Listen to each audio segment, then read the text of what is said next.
Welcome to Something New is Possible, the podcast that is all about achieving success, freedom, happiness, and resilience. What if the only thing standing between you and what you really wanted was you?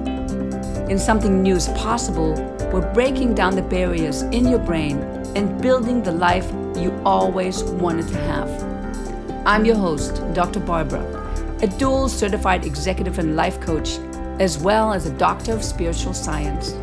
And each week, we'll explore cutting-edge strategies rooted in neuroscience to transform your thinking, teach you techniques that will neutralize your triggers, and supercharge your actions to revolutionize your results.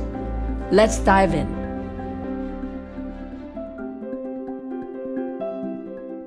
Welcome, everybody. Today, I'm here with Clay Hicks. I'm going to introduce you, Clay, if that's okay with you.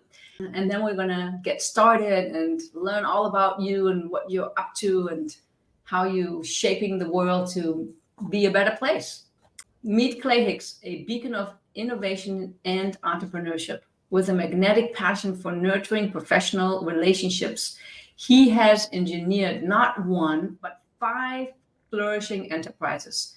As a mastermind behind the transformative H7 network, established in 2008, Clay stands as a cornerstone for empowering the underrepresented, the dreamers, the doers, the relentless entrepreneurs, mavens who strive to rewrite their stars.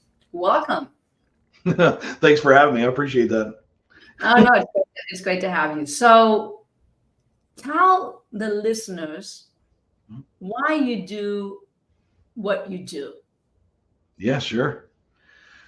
So my purpose in life has been a gift to me, and I know it, and it's been made clear. So my purpose in life is to lift others, lift up others, develop them, unite them, and take no credit. With that kind of purpose in life, I have to do that every single day. And I do that every single day. That's just part of who I am now. And it's who I am. So really getting an opportunity to live out who I am and be who I am and serve in the way in which I'm built or gifted. That's what drives the whole train. That's what drives the whole train. Every day I get up at a certain time. I go to bed at the same time every night. I take my ice baths to calm down. My engine needs to cool off. So I take an ice bath every night. I meditate. I do all the things that I basically make adjustments around that support me in being able to live out that purpose every day. Have you always been this way? No, gosh, no, no way. I mean, I'm not who I was 5 years ago is not who I am now. So I have not. I have not. So I've been an entrepreneur for 23 years. I lost everything when I was 26. So that's a key indicator. I definitely wasn't the way I was, who I am now. So just learning and adapting and relentless in my pursuit of more or less changing the world, making it a least better place than how I left it. That's the objective there. Yeah. Are you willing to talk a little bit about how you lost everything? No, that's fine. Yeah, I've talked about it before. It was, I had to work twice as hard. I didn't finish college. I only went 2 years. I worked at a steel mill. I moved very fast. I'm very relentless in that motor. It still exists today. And so I made some poor decisions. I gobbled up a bunch of real estate. I was able to quit my job at the mill. And then arrogance sets in, ego sets in, and then boom, somebody got to teach you a lesson. And I was taught that lesson, to bring light to it. And obviously there's a sadder side to it, but to bring light to it, it was really, I made some really poor decisions. And one of the things that I learned was paramount in those moments was having relationships around me. I basically was doing it by myself, in spite of maybe others, but valuing having relationships around me to get where I want to go in my life.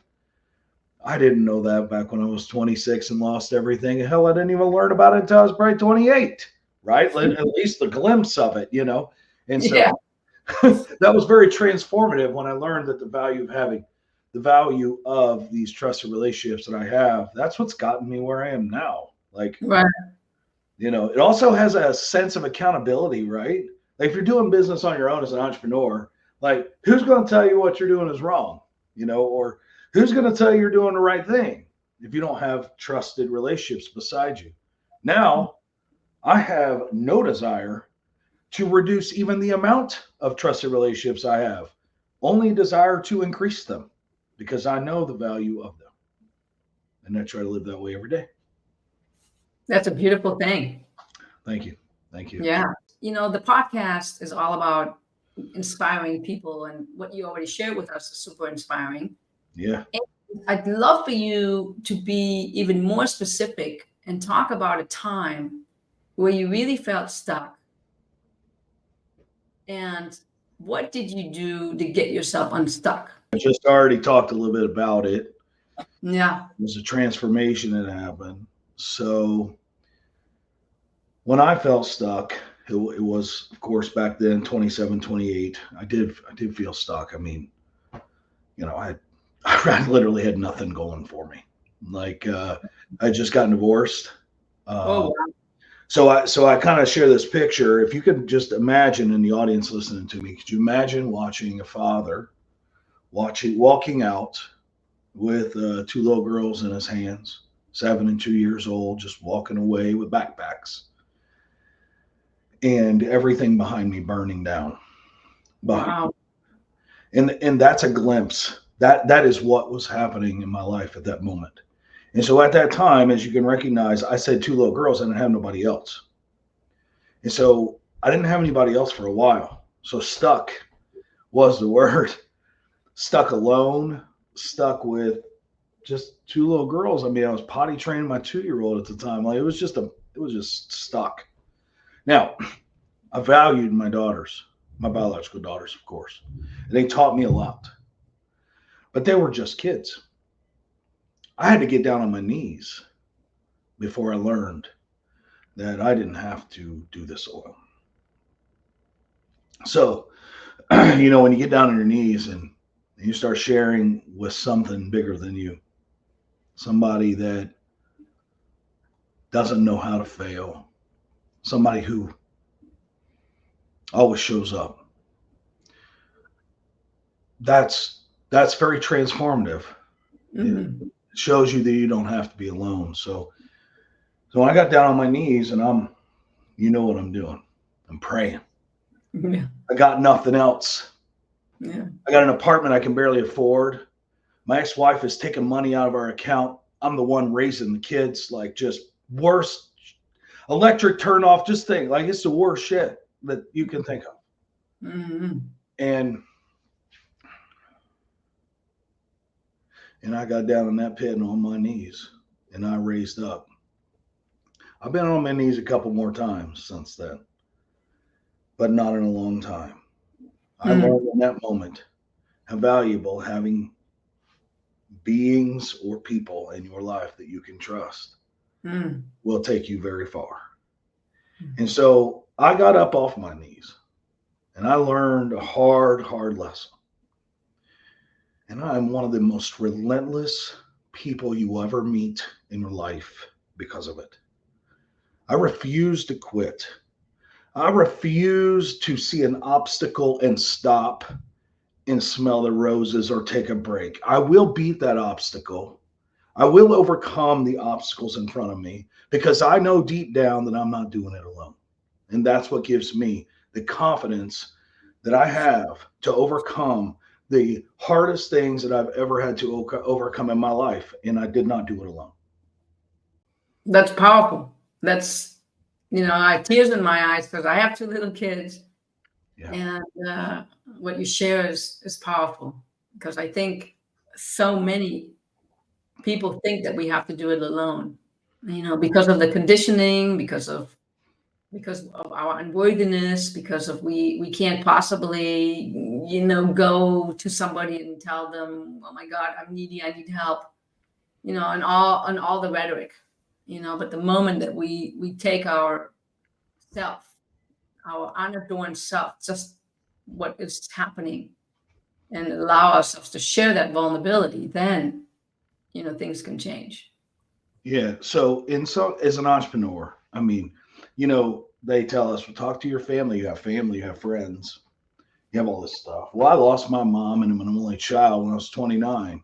Oh, So wow. during that whole thing of transformation, like now I have my dad. My dad doesn't really know what I do for a living still today. My family thinks I'm a motivational speaker. Like that's as far as it goes. Like it's different.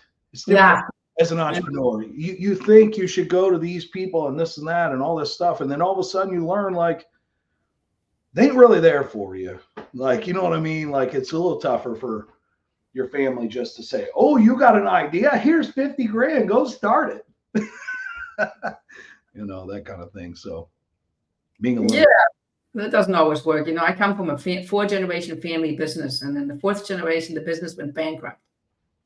It taught me a lot about family dynamics, and it's like you don't know where the help is coming from, and just need to keep asking and open yourself up to assistance. Yeah. So that's awesome, and I can see your determination, and I can see the strength. What do we tell people that didn't have that experience? Some people had that actually transformational experience, but Yeah. not everybody had an experience. What Yeah. would you say to somebody who's just life was sort of okay, everything was fine, and they find themselves not motivated, and I have to say, for those of you, the listeners that don't know, I live in Israel, and I want to say the country is depressed. And I don't want to get into politics, whether you're left wing or right wing or whatever. It's like just to have to live through what we're living through. It is a veil of depression and a veil of not being motivated. So, what do you say to people that don't have a traumatic event in their life? How do you motivate them? Well, so definition of traumatic is for everybody to determine the definition of their trauma, right? What happens to them. So I guess I would probably start by saying my favorite quote. Please. The world ain't sunshine and rainbows. Never has been, doesn't matter how we define traumas. My trauma is different than other people's traumas. But life really isn't about how hard you can get hit. I'm sorry, you can hit. Life is about how hard you can get hit and you can keep moving forward. Okay. And so I say that at the right time, at this opportune time, because the reality is we all define it differently. And the facts are we're all getting hit every day, no matter what, with something. And however we interpret that hit, at the end of the day, motivation only lasts so long. It really does. Like motivation is fleeting. One day you're motivated to go do this, and then the next day you're not feeling that motivation. So I highly recommend you pick the directive of attitude. Attitude can last much longer than motivation. And once you understand that attitude is much more powerful than motivation, then when you have that attitude, you know how to handle that situation, so you know where to go to talk about it. Then you have to believe in more than yourself. An attitude of you are not just here. There is something more than just you. And that mindset of that attitude of life is not all about me. And I need to get out of thinking about only me and start thinking about how my decisions affect others, how my attitude affects other people, and start thinking about an attitude of kindness, of respect towards other people, things like that. That whatever your attitude that you need to get through is going to take you much further, much farther than ever you would have imagined and ever you would have been motivated to do. Right. So positive mindset, thinking that, it's okay. This happened. I've got to overcome that. That kind of attitude and decisions sometimes get blocked and blurred by how we feel. We allow our feelings to dictate what happens next. And it really should not come from that. Come from an attitude of gratitude of what you do have so you can have more, whatever it is. And if I might add to that, we don't always have to be right. So, we don't have to be right. And it doesn't always have to be fair, because maybe I'm, let's say, quote unquote, right. Yeah. But it's not the best solution for the community or my community or, whatever is going on around me. So Yeah. can I set my righteousness aside Yeah. and go for the higher goal, the higher purpose? So I think that is something that has gotten lost a little bit lately, and that people, really come from a place of righteousness and no, I want to be heard and I want to be seen and my emotions are important. Yeah. My coaching is, I want to say, mainly rooted in neuroscience. And so when we look at neuroscience and we look at the emotions, then we understand that whatever's going on and triggering us in the present really has all to do about the past. And, science says we're 95% automatic responses. So how true are your emotions really? Is it really about what's going on right now? Or is it really all about what went on when you're in third grade or, when you're a teenager, and it's magnified by what you're experiencing? So Yeah. I think what you say makes a lot of sense. Well, think about this, and I'm going to just briefly just kind of brush over that there's political atmospheres going on everywhere. Okay. Right. And somebody was asking me how I would vote. Okay. All right. Right. They wanted to talk about it. And I told them my answer, which I will not say what it was. It does not matter, but it was the opposite of what he felt or what he wanted. And he's been, he's pressed me a bit, and maybe even attempted to change my mind. Okay. Okay. And so when I talk about attitude and I talk about leaving your feelings behind or whatever we were just talking about,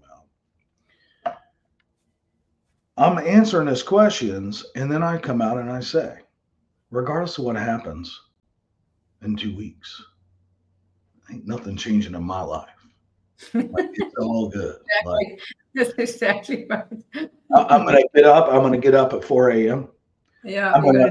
The very next day, like whatever happens, because it doesn't change. It might change things about my life, but I know myself well enough to know, and confident in myself well enough to know that whatever I'm facing, it's going to be all good.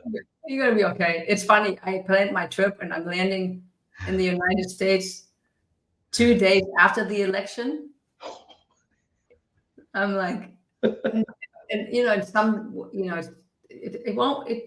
it'd be interesting to see, what will happen and how people respond, and in the mood that I'm in. I'm giving a few presentations to CEOs. Yeah, but it's that's the circumstance that we can't change. We can certainly participate by, I always tell everybody, listen, voting is a privilege. Go vote, whatever you're voting for, that's your prerogative. Go vote wherever you're living. But yeah, you're right. So we have influence over our attitude, or we can at least work on the attitude. We can elevate it and then kind of look down and see, where do I want to go and what do I want to accomplish and what's important to me. Without hurting somebody else. Without hurting somebody else, with being kind and considerate and generous and empathetic and, so forth. How do you inspire your clients? What do you tell them?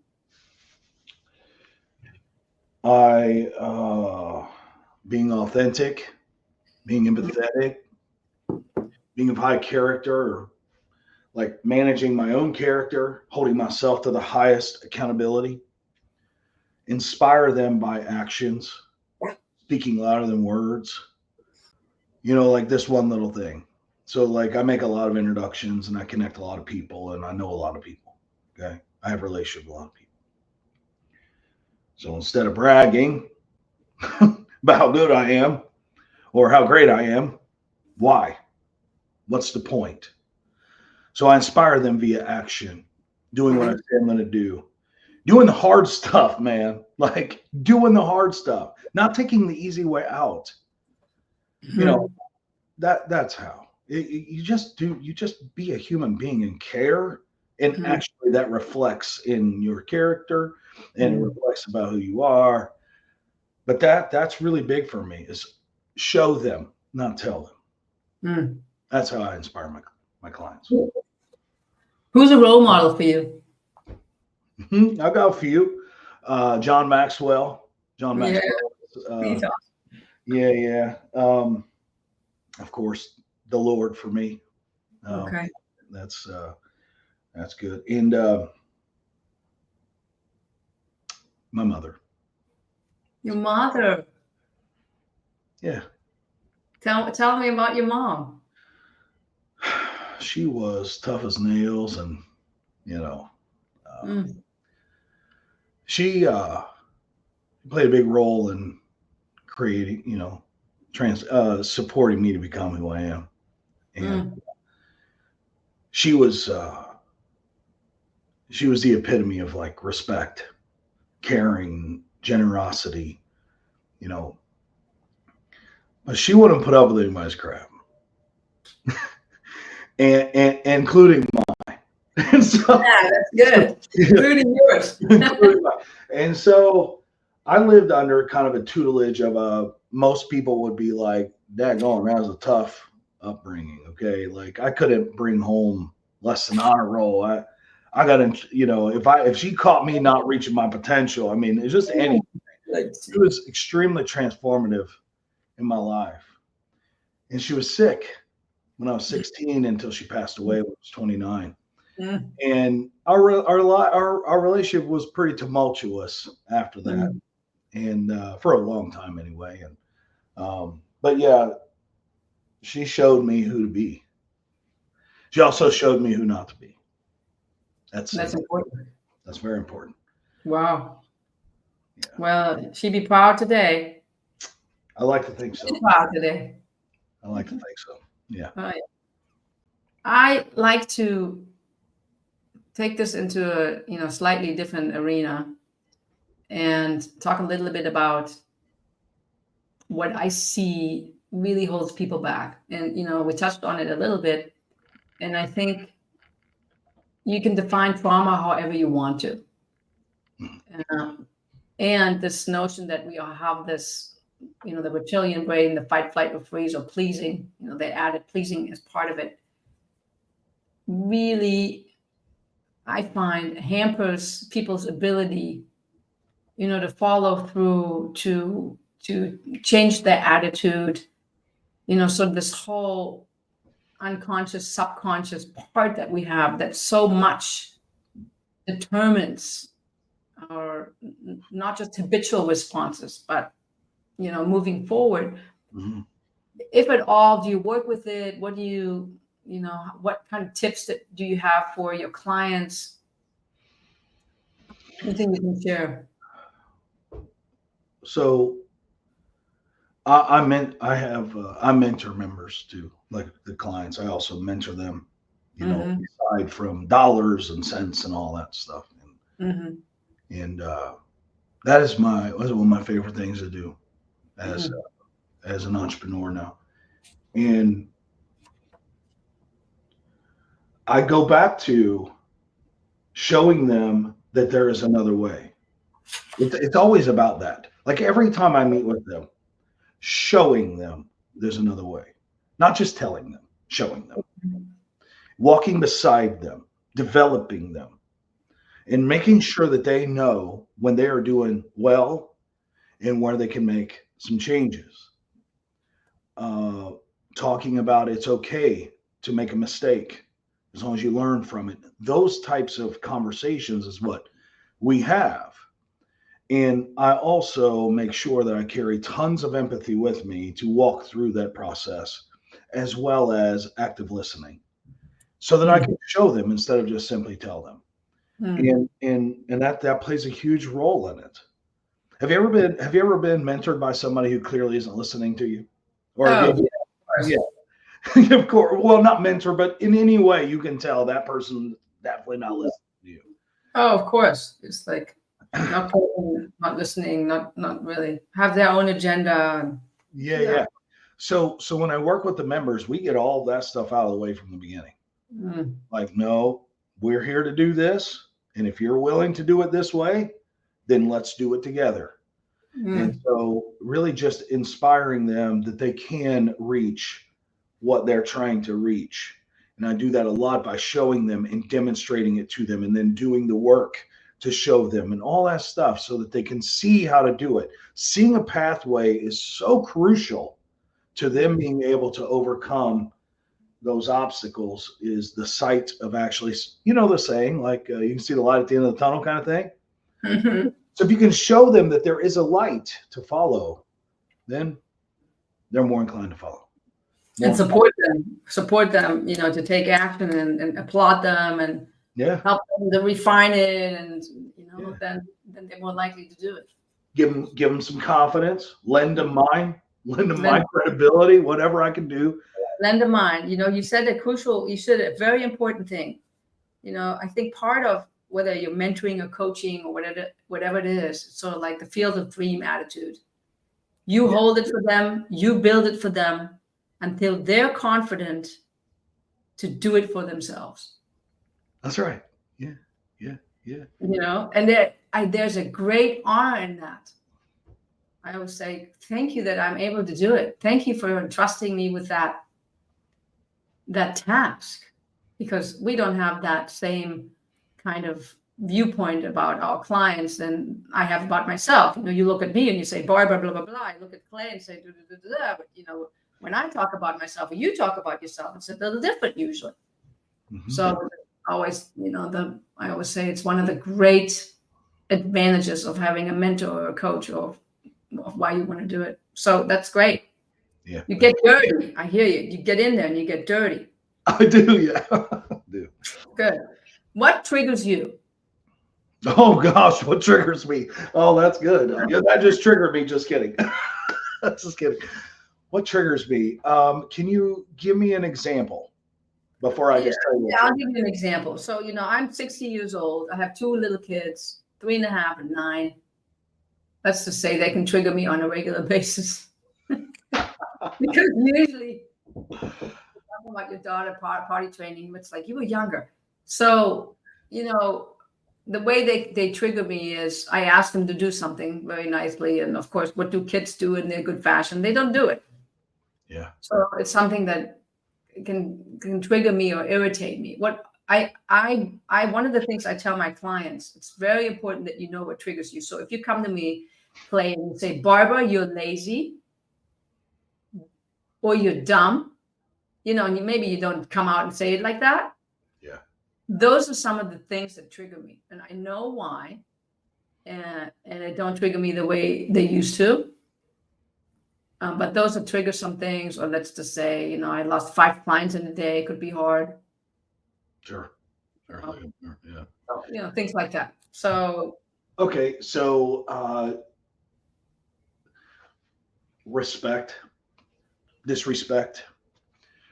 That is probably a weight that I should not be carrying, or carrying it too long. But I cannot stand to see people treat other people like crap. Yeah. Like, generally speaking, like, because I was bullied as a kid. Right. I just don't like that. In that like calling me names and calling names, saying I cannot stand that stuff. It's so childlike, it's so immature. Right. And so it's definitely just that whole respect. So, like, not only like I don't get as triggered either as I've gotten older, but I've learned how to practice with it. Like when you get an angry email where they're just talking at you, Yeah, just straight disrespecting you, and you're probably having a bad day. You probably shouldn't have said send. You should have reread that or whatever. And that's pretty big in my life. And then I'm not on Facebook right now. It's dropped off. Like all Right. all they're doing is tearing at each other, Mm. showing little to no emotional intelligence. Mhm. Just projecting how they feel onto people. It's just so sad to watch. Yeah, That's my problem. My that's big. it. And so then you just stay away, or you talk to yourself, or you're compassionate, you love yourself, or do forgiveness or gratitude, or probably one of those things in order to get yourself back into balance. Oh yeah, Because so the serenity prayer. with The prayer, Yeah, the serenity prayer. That helps. serenity, yeah, serenity prayer, of course, yeah. So That's awesome. So, because I think that's important, because we as people that inspire other people, of course, are still people, So we get stuck, we get triggered, we do all those things. yeah. What is your best tip to get unstuck? Your best tip. You're on an island and you only have one thing, Clay. One thing. Oh man, that's a good one. Yeah, here it is. You ready? Yeah. I tell my children this all the time. Okay, and it's popular, but I love it. It's not what happens to you that defines you. It's how you respond. Yeah, it's popular, but it's good. Take that one right to the bank and remember that every time. It's not what happens to you, it's how you respond. It defines you. That's right. Yeah. Not the issue. The way you respond to the issue. That's right. That's right. Because we're all going to have them. You can't stop it. It's true. Yeah. Good one. How can people find you? How can they find out about you? So they can find me on LinkedIn. Okay. I am on LinkedIn under Clay Hicks. I'm in Dayton, Ohio, or Ohio. That would be easy. I'm not sure how you search or whatever, but I'm in Dayton, Ohio. And you can also find my blog, which is h7network.blog. Okay. Network.blog. And then our website is h7network.com. Awesome. And I know we're going to have in the show notes, all that information. And I think you're giving away a downloadable ebook for those who are interested. You want to talk about it? Yeah. So that is in my blog, by the way. There's all the information about it is also in the blog there. It's on elevating connections to community. And so this specific book is based on my methodology called Connect, Serve, and Ask. And those three words are extremely powerful. And just for fun, it is about respecting each other, by the way. So it does help combat that and show respect to each other. Anyway, so Connect, Serve, and Ask means a lot to me.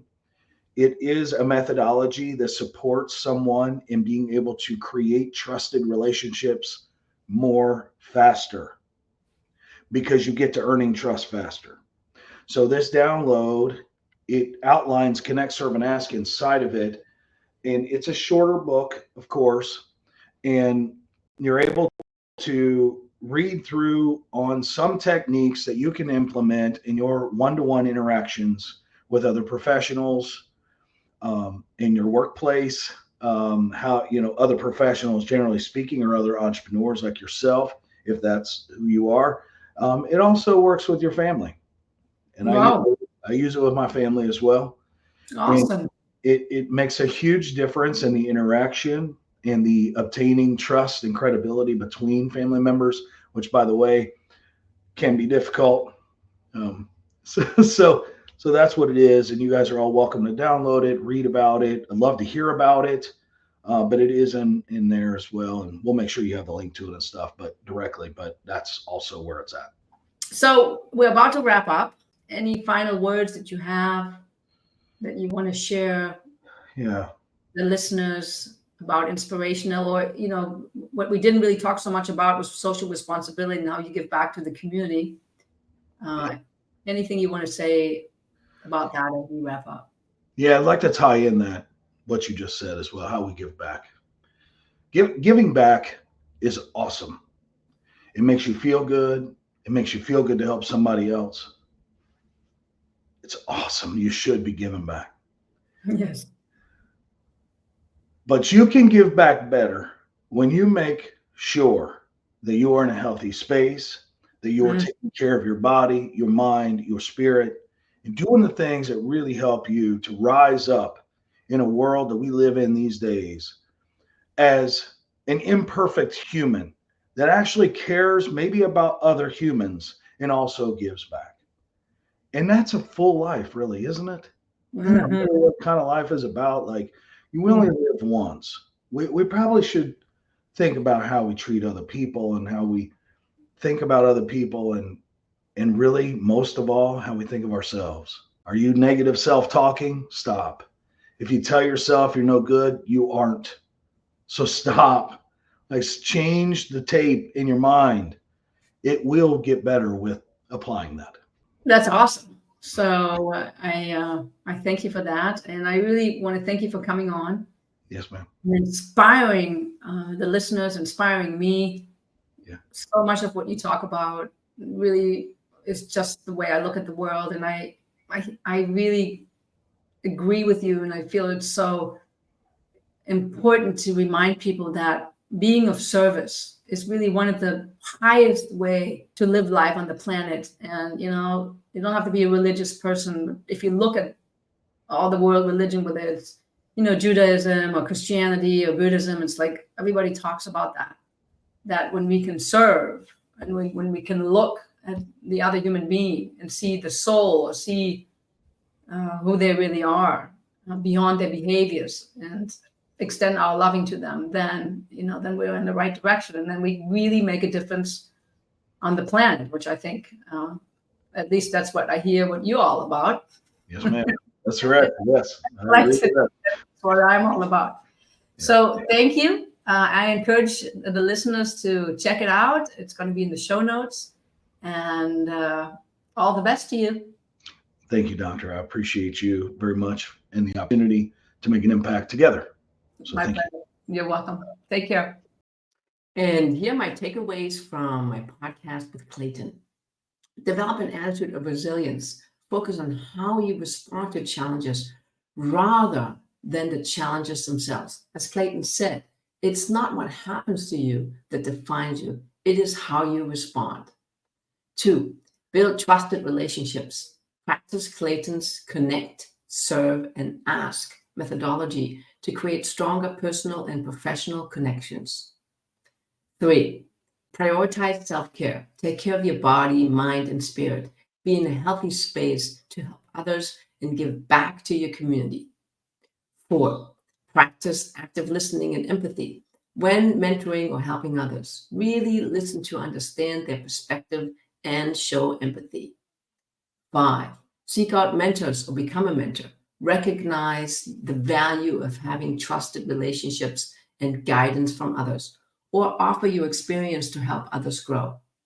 Six, cultivate a positive mindset. Replace negative self talk with positive affirmations. As Clayton shared, if you tell yourself you're not good, you aren't, so stop. Seven, embrace service. Look for ways to give back to your community and help others, as it can be personally fulfilling and impactful. Eight, develop a consistent routine. Establish habits that support your personal growth and well being, like Clayton's regular sleep schedule and meditation practice. Nine, practice respect and kindness. Be mindful of how you treat others and strive to show respect in all interactions. 10. Stay resilient in the face of setbacks. Remember that obstacles are opportunities for growth and learning. 11. Seek support when needed. Don't try to do everything alone. Reach out to trusted relationships or mentors when facing challenges. That's it for now. Until I see you again. Take care.